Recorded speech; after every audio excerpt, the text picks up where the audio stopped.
Welcome everybody to the UNESCO World Poetry Day celebration, which usually should be celebrated on March 31st. This is usually the World Day where we celebrate poetry. Unfortunately, because of the pandemic, like last year, we had to decide to go online, and with a little bit some challenges, making sure that we can have all the winners as much as possible today.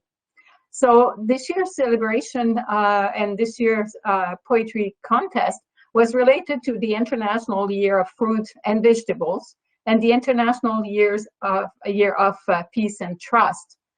Donc, c'est une année un peu spéciale cette année. On fait la célébration de la poésie de l'UNESCO qui devrait être normalement en mars, le 21 mars, mais cette fois-ci est aujourd'hui. À cause de la pandémie, nous devons être en ligne. I should say that the 2021 is a special year because they had 4 international years at the same time. 2 more that we decided to not do because it was going to be too complicated is the International Year of Creative Economy for Sustainable Development and the International Year of the Elimination of Child Labor. Before we start, I would like to give first the land acknowledgement. I would like to begin by saying that the land on which we are gathering today is a traditional territory of the Anishinaabe people and the Haudenosaunee people, which continue to live here and work today. This territory is covered by the Upper Canada Treaties and is within the land protected by the Dish with One Spoon, One Pond agreement. Today, this place is home to many First Nation, Métis, and Inuit peoples, and acknowledging reminds us that our great standard of living is directly related to the resources and friendship of Indigenous people. And this is especially true when we talk about our Niagara region, because of how many nations have been able to go and cross around the North American continent and Turtle Island from this place. So with that, I would like to say thanks, and we will be starting the celebration. The reason for this celebration is that the United Nations and especially the UNESCO, so the United Nations Educational, Scientific, and Cultural Organization, have really believed that arts, culture is essential for livelihood, for the human well-being. And this is why celebrating poetry is very important. And when we look at the Poetry Day, when it was established, it was because they realized that poetry is a mainstay of our oral traditions and over centuries can communicate the inner values of diverse cultures. It's to encourage the return to our oral tradition of poetry recitals, to promote the teaching of poetry, and restore a dialogue between poetry and the other arts. I should say that while the Sustainable Development Goals don't necessarily mention culture and arts directly, it's still at its center, and I should say that the Canadian Commission for UNESCO has established a working group that is now working with the Canada Council for the Arts in terms of defining better how important and where exactly arts and culture can play a very major role in achieving the Sustainable Development Goals. As I said, we had 2 years that our 2 themes for this year's celebration. First, the International Year of Peace and Trust. The United Nations labeled this year as to promote peace and trust among nations as values to promote sustainable development, peace and security, and human rights. And I think it's very, very appropriate this year, especially when you think about what happened in 2020 with Black Lives Matter, but also the challenges now with Asian people of origin, and as well as what's happening, for example, between Palestine and Israel. peace and security and human rights are so important. And we know it for all the reasons that we see across the world. This photo is from one of our study sites in Ecuador, in the Andes, in the Chimborazo, one of the poorest community of the Chimborazo, where the government decided to plant these eucalyptus trees that we see in the back. But these eucalyptus trees now are encroaching gradually and removing the land underneath, which is where the indigenous Quechua community is growing its subsistence garden. So they are losing gradually the battle against the eucalyptus. The other year, the theme year that we're celebrating is the year of fruits and vegetables. This is to promote the importance of the nutritional and health benefits of fruits and vegetable consumption, the contribution of fruits and vegetable consumption for the promotion of diversified, balanced, and healthy diets and livelihood and lifestyle, and reducing also the loss of weight and the waste of fruits and vegetables. And this is important. I think the pandemic has showed us the importance of our farmers in this region and the importance of all the local food that we have, the fruits and vegetables that the Niagara region, for example, is growing, and how fragile we can be when we have such a disaster or a pandemic, for example. So as you can see, when I look at my UNESCO Chair in Community Sustainability, it's so important to think about the Sustainable Development Goals, which are mandated not only by the UN, by the United Nations, but by UNESCO and by many other organizations, is that they're all interconnected. And through that, we can see that we are celebrating different international years, but we have to find ways to reconnect to people. And arts and culture are certainly a very good way to bring back these traditions, oral tradition, and other traditions that are part of our life and that we should never forget. So now we'll be moving to our winners, which I'm very happy. Donc nous allons commencer à parler de nos gagnants et gagnantes pour cette célébration. These are two photos that I found were important: peace and trust, as well as food. And when I see these boats with people with fruits, vegetables, flowers, spices, that reminds me when I was working in Cambodia, and we were on the Tonle Sap, and every morning at 7 o'clock, so even a bit before, so often at 6 o'clock, people were coming with these boats with all their fruits, vegetables, fish, etc. for the market. And this is a tradition that is still very anchored in many other countries. We forget about that. We tend to forget that food is not only in the shopping, the grocery store. It's really in many other places. And we just have to travel in our region to see that on the side of the road. So notre première gagnante au niveau de la partie francophone est Ambar, qui va parler de son poème de paix et confiance. Elle est de la catégorie école primaire. Donc, je vais demander à Ambar de parler de ce qu'elle fait. Ok, merci beaucoup. Je m'appelle Amber et français, c'est ma troisième langue. Alors, je suis dans la 8e année et maintenant je suis dans l'école virtuelle. J'aime écrire la poésie, alors je voulais écrire quelque chose pour cet événement parce que je pense que c'est très bon cet événement. Alors, voici ma poème de paix et confiance. Tout le monde devrait chanter après une journée travaillée. Autour du monde, on joue et on saute, mais qu'est-ce qu'il y a sous la peau? Quand on regarde quelqu'un, on pense ce qu'on voit. Cependant, as-tu jamais vu ce que tu penses? Le monde est grand avec des illusions autour. Tout être peut être ce qu'il semble, mais d'autres fois, on semble à l'opposé de ce qu'on est vraiment. Si tu ne penses que ce que tu vois, on diminuera nos choix. On fermera les fenêtres des amitiés. On est vivant, non pas pour faire tomber les autres, mais pour aider et applaudir. Chante avec nous pour que notre monde soit parfait à notre façon. On a une seule vie à vivre, ensemble, libre. Merci beaucoup. Merci. C'est très bon. Mhm. Okay. Donc, notre deuxième, j'espère que vous le voyez. Est-ce que vous voyez mon écran? Oui, OK. Donc, notre deuxième gagnant au niveau de la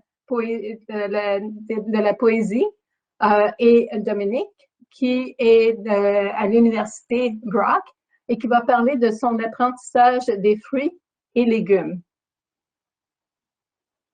Merci beaucoup, Liat. Donc, mon nom est Dominique Chibetta. Je suis un étudiant de deuxième année à l'université Brock dans le programme d'éducation physique. Et honnêtement, j'ai écrit ce poème-ci pour mon cours de français que j'ai pris au dernier semestre.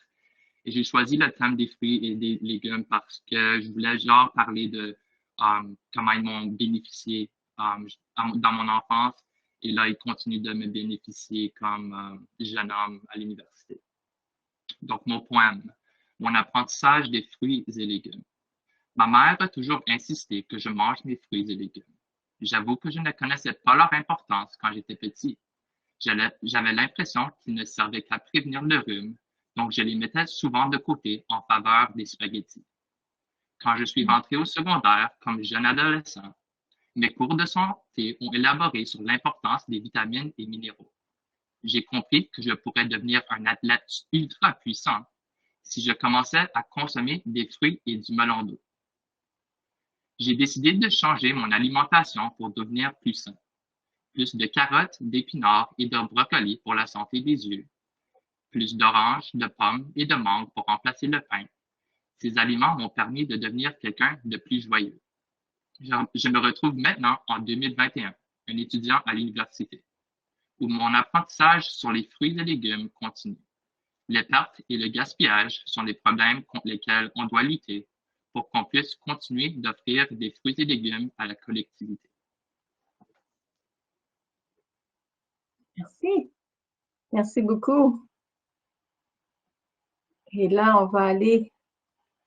So now we'll be going for the English winners. And we will be starting with Carl with her poem on Healthy and Happy. She is in the category of elementary school. So I'm Coral and I'm in grade 6 and I really like writing in general, so I think that this contest is really fun. And here's my poem. When life gives you lemons, you make lemonade. We should always make the most out of life. When you eat healthy, you feel no strife. Fruits and vegetables are the way to life. We should all help each other out to be healthy and happy. Merci.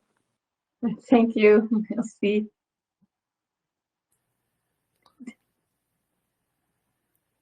And the next winner is Jonathan, who will be talking with Ontario's Cornucopia, and he's from high school. Okay, so I'm Jonathan. I go to Eden High School. I'm grade 9 right now, and what really inspired me to write my poem was mostly a combination of things, but I live like right very close to a bunch of peach orchards, right? So I can take a 1 minute walk, right? I'm practically in the middle of Niagara on the lake. Like I live, takes me, I don't know, 1 minute to walk to the sign. So I was kind of thinking about that and how important like local food is, and the fact that local food plays on reducing food waste instead of like the food you see at big box stores that has been shipped thousands of miles. So without further ado, I'm just going to go into my poem. Ontario's cornucopia, spilling out peaches and grapes. Don't let them go to waste. Peaches have antioxidants, vitamins, and more. So please don't kick fresh fruits and vegetables out your diet's door. And they taste so good and fresh, you'll only ask for more. They aren't shipped across the world, emitting tons of CO2, creating global warming. Instead, the plants absorb the CO2 and put out oxygen for me and you. So please put some fruits and vegetables in your diet for your taste buds and the planet. Thank you very much. This is great. So our next winner is Shelley Ann, and she will be the category General Public with her poem, One Umbrella. Hi, I'm Shelley Locke, and I'm also an artist, and I live in St. Catharines. And I'd like to thank the chair and the judges for this honor. I chose peace and trust because it resonated with me with everything that has been happening in the news, like you had already mentioned. So my poem is called One Umbrella. We trust the stars to illuminate the night, to guide our path. We trust the moon to shadow the earth, breathe life in the tide. We trust the sphere to rotate the sun as seasons transform. Under the celestial dome, the world shares one umbrella. Time to allay the suspicious mind and peel the layers of our abalone hearts. Mindful deeds will stir our soul to renew our faith, our belief. Time to set feuds aside, mend crack vases, shed our fear, shed doubt. Time for compassion to arise, security to take hold.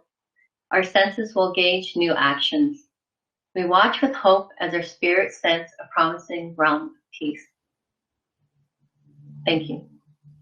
Thank you very much. Great. Wonderful.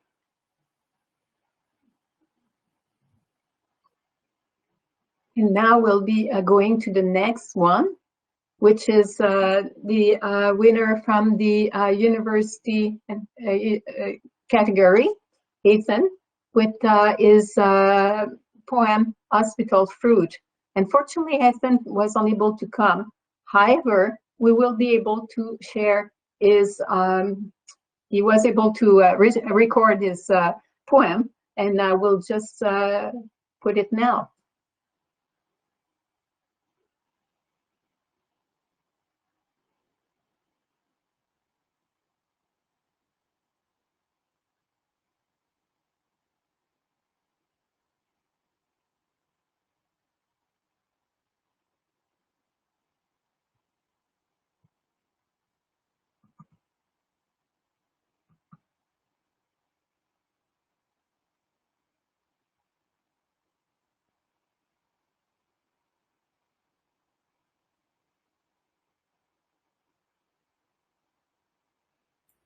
Can anyone hear anything, or is that just me?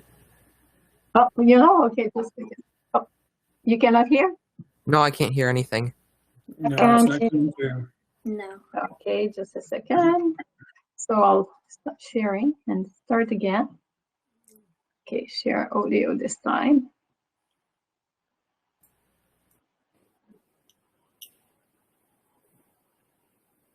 Hospital fruit. There is only one way to peel an orange. Do you hear You it? thumb it out like the eyeball of someone you hate. Then you strip the skin around it slowly. Because if you do it too fast, you'll be stuck with a patchy mess that looks like a cancerous white thing. When you asked me to peel your oranges, I did it because I knew only two things.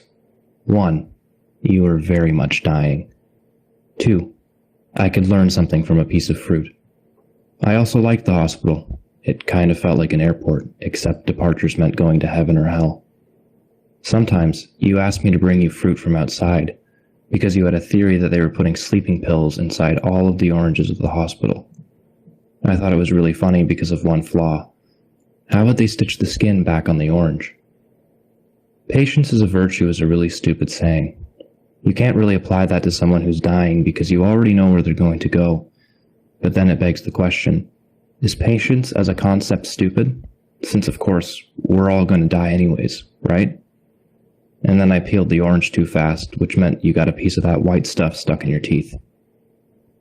When you got worse, you couldn't eat oranges that well, so we had to switch to spoon-fed applesauce, which reminded you and I of kindergarten. I told you once that maybe we could get one of those beer can hats and fill it with applesauce so I didn't have to be there all the time. You reminded me that you did the same for me when I was a baby, and that a son should never regret spending time with his mother. Would those years at the hospital be called the reformative years? Maybe there's something to be said about spoon-feeding your parents. Then again, maybe I was just paying back debt from when I was smaller. One of the last things you told me you wanted to do was have ants on a log, which is weird because celery doesn't taste like anything and you always hated raisins. I wish you could have had the strength to eat it, but the best we thought you could do was have some peanut butter and a few raisins. You cried then, a slow, patient outflow of emotions, two identical streams of tears from the middle of your face to your chin. In the following week you died and we all held your hand before you went. In the future, you told me, maybe they'd find a way to put our brains into computers. I asked you why you would want to be in a computer forever, and you told me that on MacBook there's a thing called Time Machine. I suggested that maybe you don't need a time machine, since every time I peeled an orange, I was back in the hospital with my mom. I'd also like to say that I chose this theme because I've never entered a contest before, and I find writing about these sort of subjects interesting, sporadic of the moment, and I've never written something themed around peace and trust or fruit or vegetables, so I think it was helpful to try to write something in this style.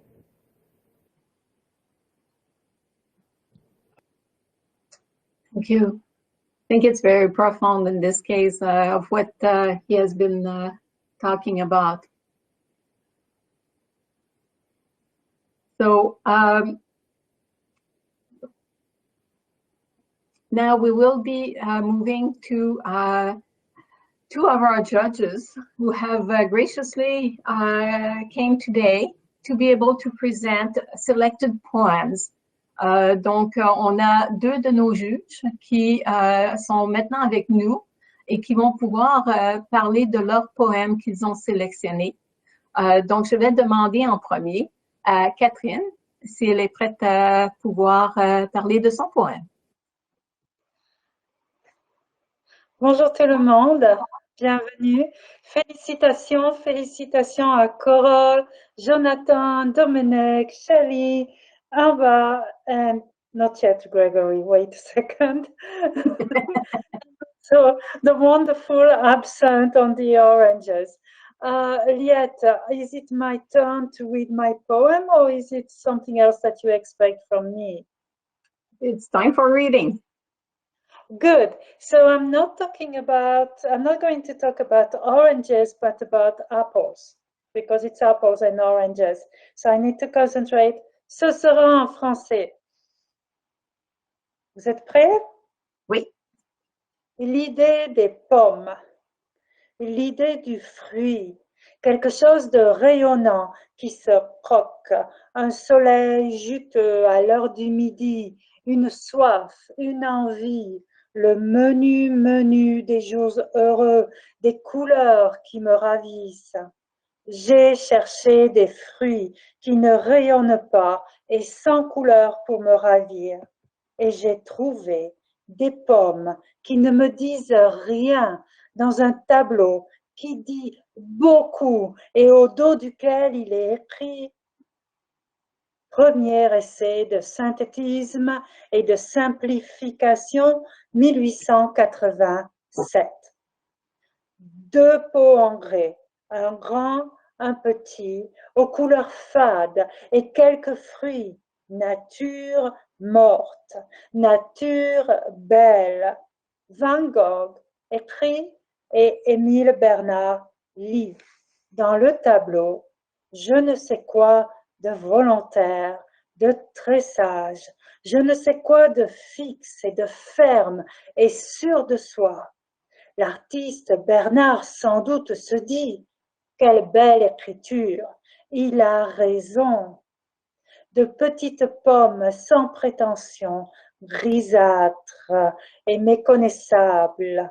Je pense qu'elles doivent être bonnes et douces, succulentes, bien coubliées. Autour de fines lignes sombres qui les détachent du fond du tableau et de ces trois horizons. L'idée du fruit que je dois réviser. Le fruit est humble. Il accompagne l'eau, les pots en grès, la soif, le menu des jours. Merci. Merci beaucoup. Thank you very much.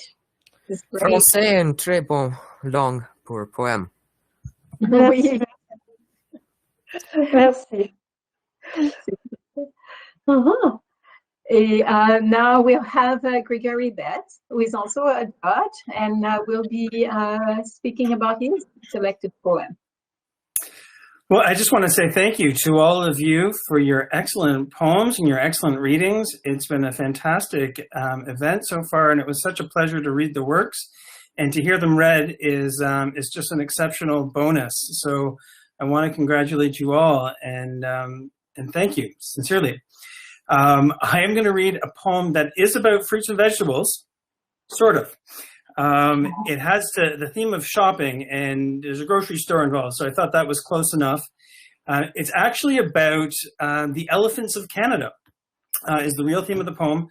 I discovered with my children, we got really excited and interested in the idea of the elephants and mastodons and woolly mammoths that used to roam through southern Ontario. And I started focusing on one in particular. We got really excited to discover that a mastodon bones, elephant bones, were found on the site of my favorite publisher now. Coach House Press in Toronto is a poetry publishing house. And where they are located on a street called BP Nickel Lane, they found the bones of a mastodon. And so I wrote this poem about the Coach House mastodon on BP Nickel Lane. There's the book publisher is on one side, and on the other side is a grocery store. So that explains the theme of the poem. This is kind of about when the elephants come back to Canada. The way the forest sounds sneak into the grocery store.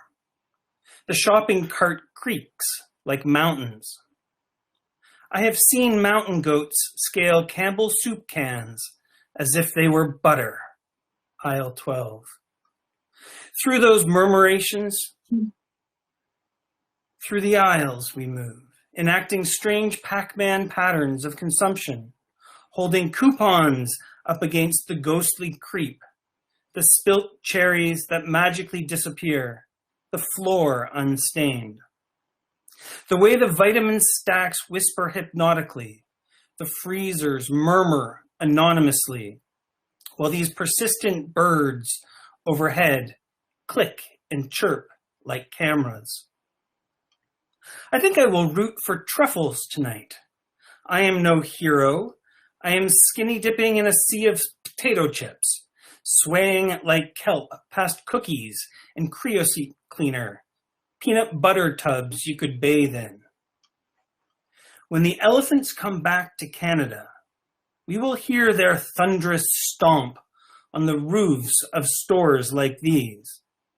We will stuff our shirts with water bottles, strap Quebecois cheeses to our thin chests, praise the lake waters come rushing in. Their trunks will come crashing through, grasping their ablation, collecting us or the shopping carts, or the salmonella that have miraculously returned to these waters. The mountain goats, though, stay prophetically dry, climb or rather float up those coarse highways, tablets returning to the mount, over drifting ice cream, soy milk bars, and burning high times. This is how we will all die, knowing that only our vitamin dreams will survive. Thank you. Thank you very much. This is great. It's wonderful to be able to have this way to share what's happening, and even if we are in a virtual level. So this is wonderful. So I would like again to thank our judges, Gregory, Adam, Nita, and Catherine, for helping with all these wonderful poems. I should say that since I started this poetry contest now 6 years ago, I should say that I didn't know what to expect. And we started probably small, but now we have so many of them. We'll have to probably change the date to give a bit more time for the judges to be able to concentrate on these beautiful poems. This is quite amazing for me. I should say that I have the chance to read them first.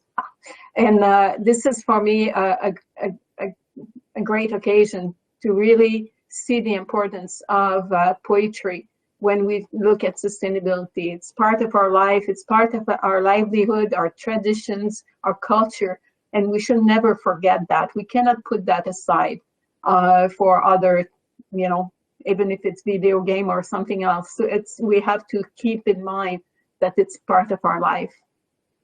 And I should say that my chair is sponsoring this. I believe that it's important, and I'm hoping to continue for a while. I should say that we are going to prepare very soon the ebook with all the poems that have been submitted.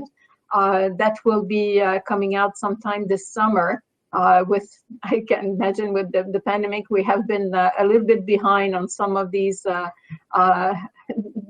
production, but that will be coming. So the book will be a little bit thicker, in fact, quite significantly thicker than the previous year, because we had several entries.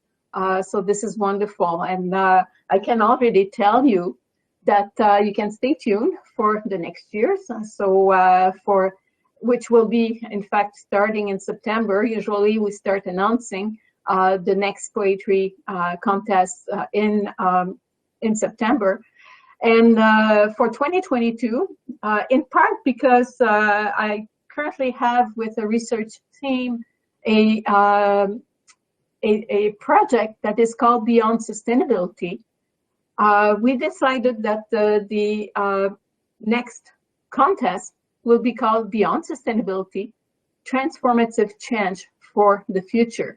And what we mean by that is that we acknowledge that there is an urgent need to rethink and transform our relationships with one another and the natural environment, the plants and the animals. The economic and population growth of human societies should not come at the expense of nature. So what is your vision? So this is a contest that will bring all your creativity as much as possible to bring how do we transform our world and think about the future. If we look at the indigenous people, they always talk about looking back at the 7th generation to see what we should be thinking in terms of decision for the next 7 generations. And I think this pandemic has make us realize the importance of reconnecting with nature, reconnecting and trying to transform, thinking about how do we want to live in the future. We know we cannot go on in this path. How do we want to change it? So I invite everybody, and please circulate the word, and tell everybody that this poetry contest will come up again next year, and under the theme of Beyond Sustainability, Transformative Change for the Future.